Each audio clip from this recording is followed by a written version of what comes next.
Amigas y amigos, señoras y señores, damas y caballeros, tengan muy, pero muy buenas tardes. Sean bienvenidos a Conexión Académica. Mi nombre es Edgar Hernández Morales. Hoy vamos a platicar con el doctor René Santizo Fión. Él es especialista en cirugía general, egresado de la Universidad de San Carlos de Guatemala. También tiene la especialidad en otorrinolaringología por la Universidad Autónoma de México. Es autor de los libros Desde el umbral de la muerte y del libro Morí y Vi. Son los libros del doctor René Santizo Fión, y de esos temas estamos hablando precisamente en estas entrevistas que usted puede encontrar desde luego en los libros Desde el umbral de la muerte y el libro Morí y Vi. El tema que vamos a tratar hoy con el doctor René Santizo Fión: ¿el dolor es bueno o es malo? Eso vamos a platicar y comenzamos desde luego, doctor.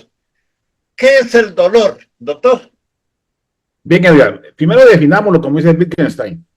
Para hacerlo práctico, el dolor puede ser interpretado como la percepción del malestar. Entonces, ¿cuáles orígenes pueden ser provocados por sensación de malestar? Los aspectos físicos, mentales, sociales y espirituales. ¿Por qué? Porque el concepto de salud es el completo bienestar físico, mental, social y espiritual. Ahorita lo agrego yo, pero es importante. Entonces, el dolor puede ser de origen físico, mental, social y espiritual. Entonces, la forma en que la neurociencia de hoy interpreta el dolor es la siguiente. Tenemos conexiones cerebrales las cuales perciben la información del pasado, del presente y del futuro. Del pasado, toda la información genética y epigenética desde que estamos en el útero materno, cuando nacemos influidos por la cultura, por la religión, por los aspectos sociales, económicos y de cualquier tipo. La escuela, la mamá, el papá y la familia. Ese es el pasado. El presente es las percepciones sensoriales exteroceptivas, es decir, de afuera del ambiente, o las interoceptivas, si estamos malos del estómago, si estamos llenos, si no hemos comido o no. Y en base a toda esa información, el cerebro predice qué es lo que va a pasar. Entonces, por ejemplo, cuando jugamos pelota, estamos jugando béisbol y lanzan una pelota al aire y vamos a ir a capturarla para hacer el out, predecimos dónde viene la pelota. Cuando estamos jugando fútbol y queremos driblar a un contrincante, tratamos de engañarlo para que él no pueda predecir hacia dónde vamos nosotros. Nosotros podemos ver una pintura o podemos ver un párrafo con letras y números y entender qué es lo que quiere decir el párrafo. Es una interpretación de los vacíos de la realidad. Entonces, eso es lo que hace el cerebro. Junta la información del pasado, la información del presente con nuestros sentimientos, digámoslo así, y lo que va a pasar próximamente. Entonces, en respecto al dolor, es interesante, porque el dolor puede ser predicho por el cerebro al momento de comenzarnos a pinchar. Pero, ¿qué pasa cuando salimos de un accidente de aviación como salí yo de la avioneta? No tenía dolor. Salí porque tenía que salir del accidente. ¿Por qué jugamos fútbol y no nos duele? ¿Por qué jugamos fútbol? Estamos concentrados en una pintura, en el arte, y se nos olvida el tiempo cuando estamos emocionados. Porque el cerebro tiene la capacidad de apagar y activar áreas cerebrales. Eso se llama cerebro predictivo. Y esta capacidad de enfocarnos en una película, en un partido de fútbol, en una novela, y apagar otras áreas cerebrales se llama neuroplasticidad.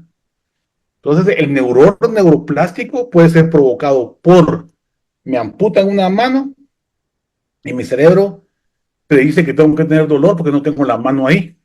Entonces, el cerebro crea el dolor en la mano amputada. ¿Qué pasa si nosotros tenemos un accidente jugando fútbol y no nos duele?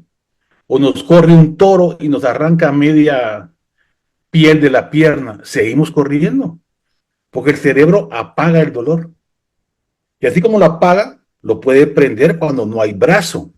Entonces, ¿qué sucede en ese experimento en el cual se pone un brazo de plástico y el brazo verdadero, y mi brazo verdadero está oculto atrás de una sábana? Y mi brazo de plástico, al verlo yo pincharlo, me duele. al sobarlo con una pluma, lo siento. ¿Por qué? El cerebro está creando el dolor en ese muñeco plástico. Entonces, esa capacidad del cerebro de moldearse a través de la neuroplasticidad puede crear un dolor cuando no hay razón o apagar el dolor cuando necesitamos hacer otra cosa.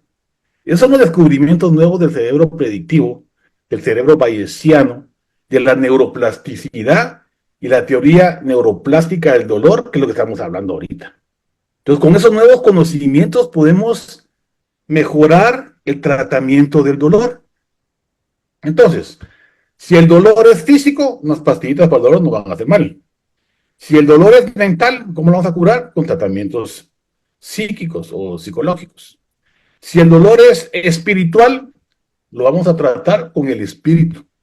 Si el dolor es social y necesitamos cariño y apego y empatía y caridad hacia los demás, pues tomemos de ahí el tratamiento del dolor. Voy a preguntar a mi hijo a mediodía que si el mal de ojo se curaba, ¿cómo se curaba el mal de ojo con ese tipo de dolor? Bueno, el mal de ojo se cura con el tratamiento que diga el mal de ojo, según la cultura popular. ¿Por qué? Porque si la gente cree en el mal de ojo, entonces configuramos una pita roja y se la ponemos al paciente o al niño o a quien sea. Porque el que está malo de la cabeza es la mamá, ¿va? El niño, ¿no? Entonces quiere decir que no nos dejamos influenciar por la cultura, debemos darle tratamiento a la cultura. Si nosotros creemos en el vudú, que hay un estudio de Canon, por cierto, muy interesante, y creemos que nos vamos a morir, nos podemos morir. La mente puede matarnos, la mente, el cerebro.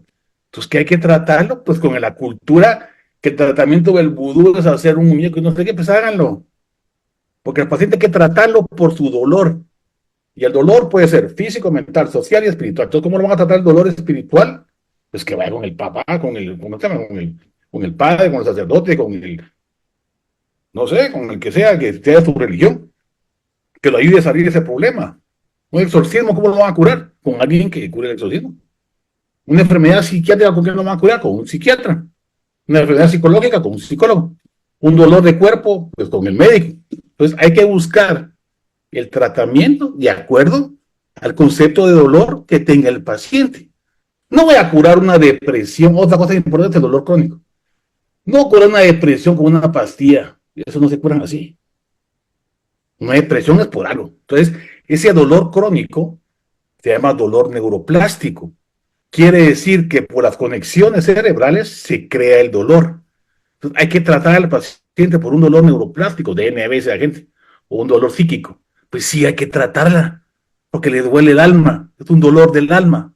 Entonces, Jung le decía a una paciente, hace días te lo comenté, una paciente que que se había ido a la luna y que regresó, que estaba enferma porque fue a la luna. Entonces, ¿qué hizo Jung? Bueno, entonces ahora que está en la Tierra, vamos a tratarla de esta forma, y la curó. Después le preguntó el estudiante que por qué le había seguido la onda de lo de la luna. Porque dijo, porque hay que curarla, es lo que intentamos hacer es curarla. No me importa si ella cree que fue a la luna o no. Hay que curarla a ella. Si ella se cree enferma después de la luna, pues hay que decirle, sí, ¿cómo le fue en la luna? ¿Y qué conoció allá? Ah, qué interesante. Entonces, ahora, ¿qué es lo que siente? Tal cosa. Entonces, ahora ayudémosle. Y es el tratamiento. O sea, no nos hagamos bolas. ¿Por qué creen que hay tantos tratamientos para el dolor crónico? Porque no entendemos cómo funciona eso, ¿ah? Pues le metemos un montón de pastillas de todas las cosas y lo que hacemos es crear ese problema de la epidemia del fentanilo. Vean ustedes ahora a Estados Unidos, yo fui a Estados Unidos, ahí donde me cuento. En muchos lugares hay gente, parecen aquellas películas de zombie que uno miraba, bueno, yo todavía miraba, no era patojo. Pero la gente anda mal, hombre, decía, de veras, gente enferma, los policías al lado, como pasé varias veces por la misma calle, miraba cómo le llevaban las drogas y se las ponían enfrente al policía, el policía no decía nada, todos los policías en los diferentes tiendas y de todo, algo que yo no había visto en Estados Unidos. Y realmente es preocupante, porque si a dónde vamos todo el mundo con esas cosas, entonces tenemos que ver qué hacemos, pues. Doctor, y esta no es cuestión de fe. Y le pregunto esto porque yo recuerdo que antes, cuando le da, principalmente yo soy de un pueblo, y cuando alguien tenía hipo, le ponían un hilito rojo aquí en la frente y se le quitaba el hipo, doctor. Es que fíjense que, mira, el cerebro funciona de dos formas. Una es el cerebro automático, que conecta muchas partes del cerebro. O sea que el cerebro no funciona por áreas, funciona por redes. Y para que me entiendan más fácil, Hay una red automática que es para sobrevivir, la que nos mantiene atentos para que sobrevivamos. Con eso evolucionamos como especie en que somos, especie sapiens. Y hay otra parte que es un cerebro enfocado, que nos enfocamos cuando pintamos, cuando leemos, cuando miramos una película, cuando vemos partidos de fútbol, estamos concentrados en algo. Entonces, si nosotros distraemos al cerebro, que está alerta, automático, sobrevivencia, y lo enfocamos en algo, se distrae. Y al distraerse, apaga el dolor. Por eso cuando estamos jugando fútbol nos damos cuenta del tiempo. Cuando estamos enamorados nos damos cuenta del tiempo.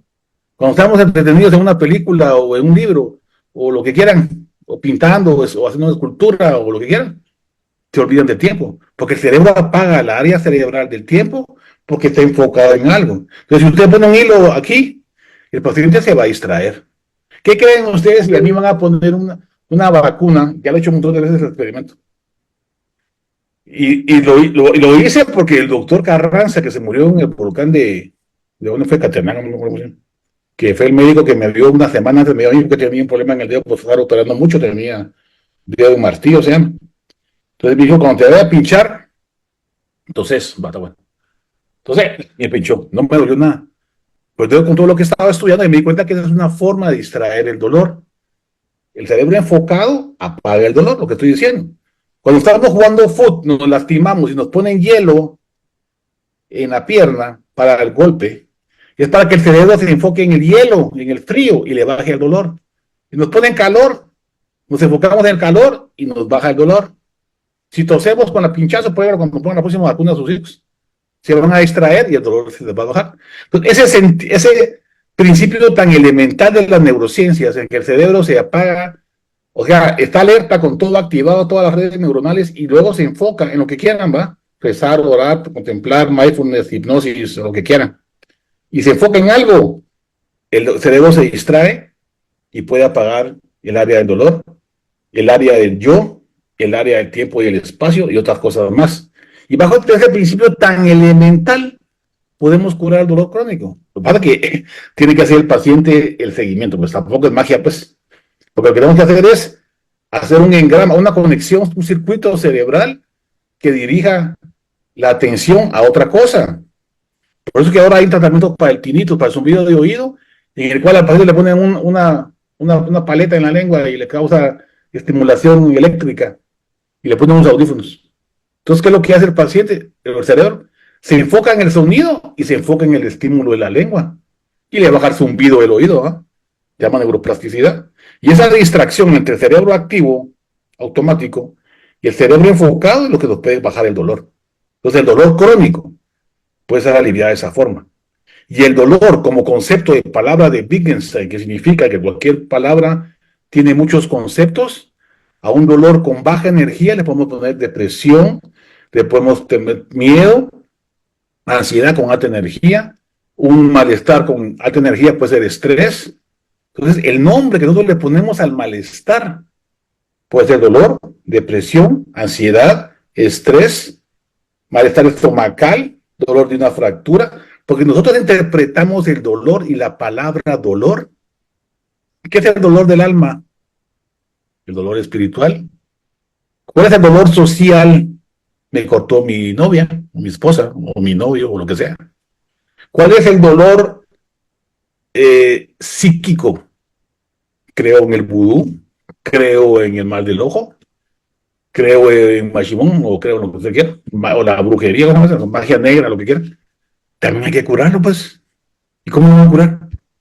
Con tratamiento de la magia blanca, como quien sea. Entonces, si ustedes creen en eso, tienen que ir con el que los va a curar. Es lo que quiero tratar de explicarles. Y es un principio fisiológico normal. Entonces, tantos libros que hablan tantas cosas es porque no sabemos qué es el dolor. Por eso que estamos con ese tipo de situaciones.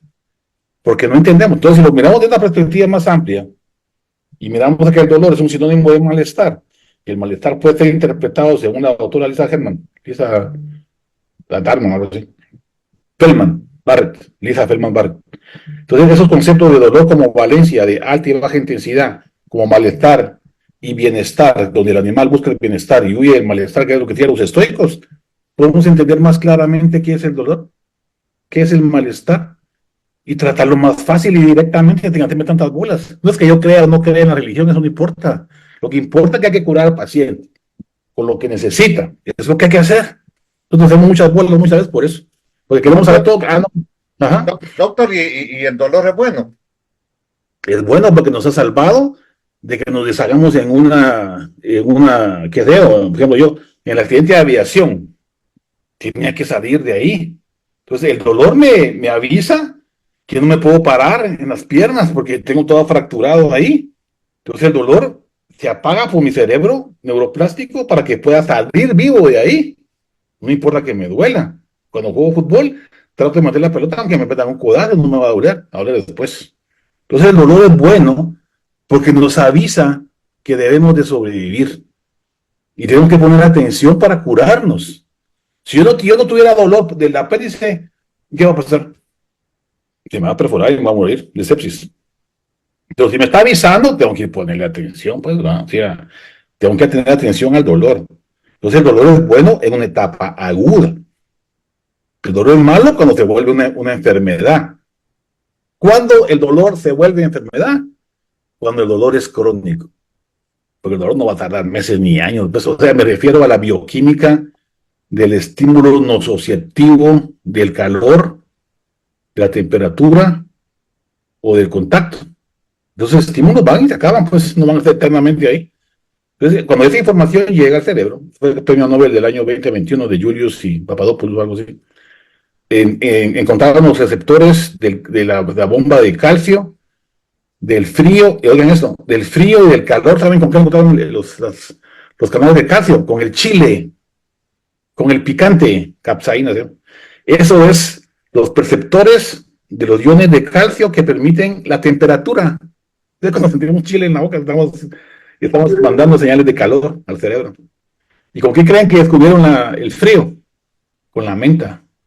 Descubrieron los canales de calcio que estimulan el frío a nivel cerebral. Entonces, el frío y el calor son informaciones. Ya el cerebro interpreta si son buenos o malos. Ah, yo quiero frito, que me quiero ir a dormir.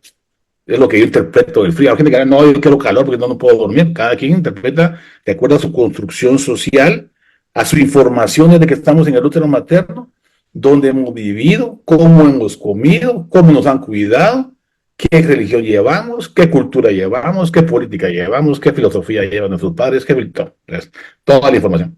Genética, epigenética, incluso los ancestros, ¿no? Entonces, el dolor es bueno en ese sentido, porque nos ayuda a sobrevivir. Eso es bueno. El dolor malo es el crónico. Pues el dolor crónico nos puede llevar a la ansiedad, a la depresión, al estrés, a los miedos, angustias, temores, fobias a las arañas, fobias a volar en avión, fobias a la oscuridad, fobias a dormir, fobias a lo que quiera. Doctor, y en síntesis, entonces, con el dolor bueno y malo. Bueno, el dolor malo, Edgar, es el dolor que se llama dolor neuroplástico, que debe ser tratado con neuroplastía cerebral.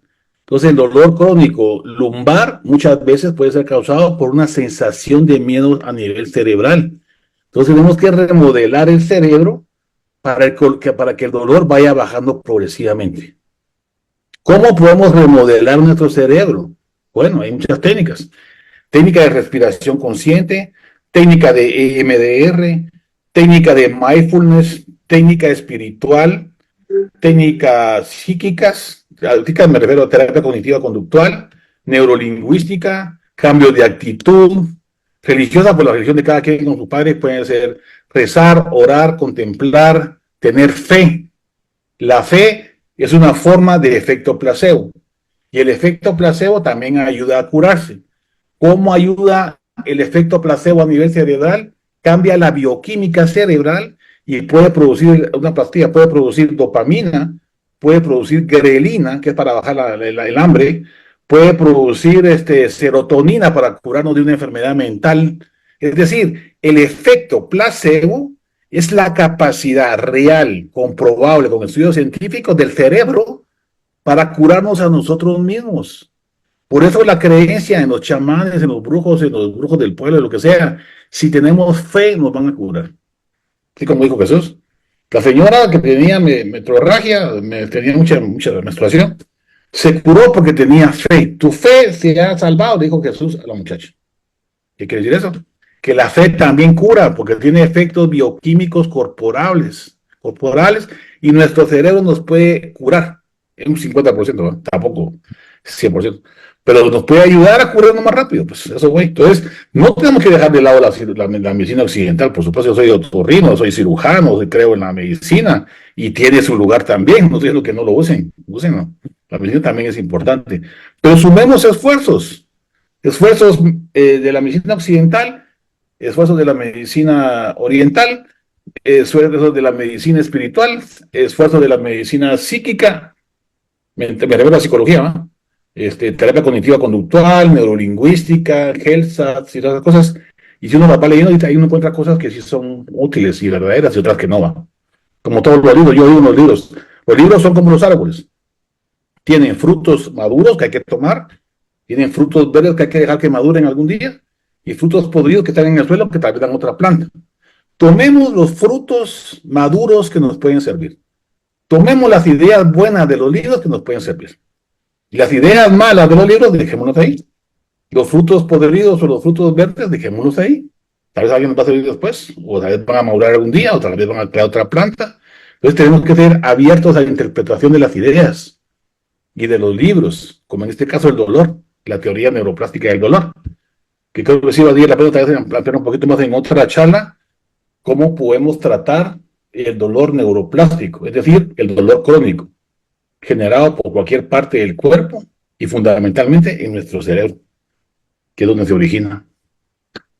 Doctor, ya para finalizar, porque se nos terminó el tiempo, pero doctor, uno puede crear un dolor sin que uno tenga ahí algo malo. Claro, fíjese que se llama el síndrome de mano fantasma. Ha sido estudiado mucho por el doctor Ramachandra. Y él hizo un experimento en el cual las personas que tenían la mano amputada tenían un dolor severo, pero no había por qué tener dolor, no tienen brazo, ¿cómo le va a doler el brazo? ¿No? Pero ellos sentían dolor en la cabeza. Entonces viene el doctor Ramachandra y pone un espejo, pone la mano izquierda, que es la que está buena, y lo pone aquí y se mira reflejado la mano izquierda en el espejo. Y el paciente, en el instante que mira que su mano izquierda reflejada en el espejo se mira como que fuera su mano derecha y se relaja, el paciente se cura del dolor. ¿Por qué? ¿Qué significa eso? Que toda la información que llega al cerebro a través de nuestros sentidos es interpretada en el sistema automático, se llama red neuronal por defecto a nivel cerebral, la red que les decía que es evolutiva, que es de sobrevivencia, esa es la que tiene mayor información, la que nos mantiene vivos. Entonces, no importa si tenemos razón o no, no importa si es verdad o no, media vez, no voy a hacer media vez, pero para que me entiendan, media vez mire la mano aquí relajada, el cerebro interpreta que está relajado y se cura el dolor. Entonces, así como el dolor lo creó la mente, así con la imagen y el mensaje al inconsciente de forma directa por la visión, alivió el dolor. Entonces, si entendemos cómo funciona el inconsciente, que es toda la información en el cerebro, y le mandamos información inconsciente al cerebro, el cerebro va a apagar el dolor. Sea razonable o no, creamos o no en la religión, en la filosofía, en la ciencia, en la brujería, en el vudú, lo que sea, no importa que creamos o no creamos, que funcione es lo importante. Entonces, es lo que tenemos que hacer, utilizar lo que funciona. Bien, doctor. Se nos terminó el tiempo, doctor. Pero como siempre, muchas gracias. Como siempre, doctor, muchas gracias por darlo a conocer a toda nuestra audiencia. Y muchísimas gracias, doctor. Saludos a todos. Bien, amigos, llegamos al final entonces de un programa más de Conexión Académica. Hoy estuvo con nosotros el doctor René Santizo Fión. Él es especialista en cirugía general, egresado de la Universidad de San Carlos de Guatemala. También tiene la especialidad en otorrinolaringología por la Universidad Autónoma de México. Es autor de los libros Desde el umbral de la muerte y del libro Morí y vi. Muchas gracias, amigas y amigos, por su audiencia. Esto fue Conexión Académica.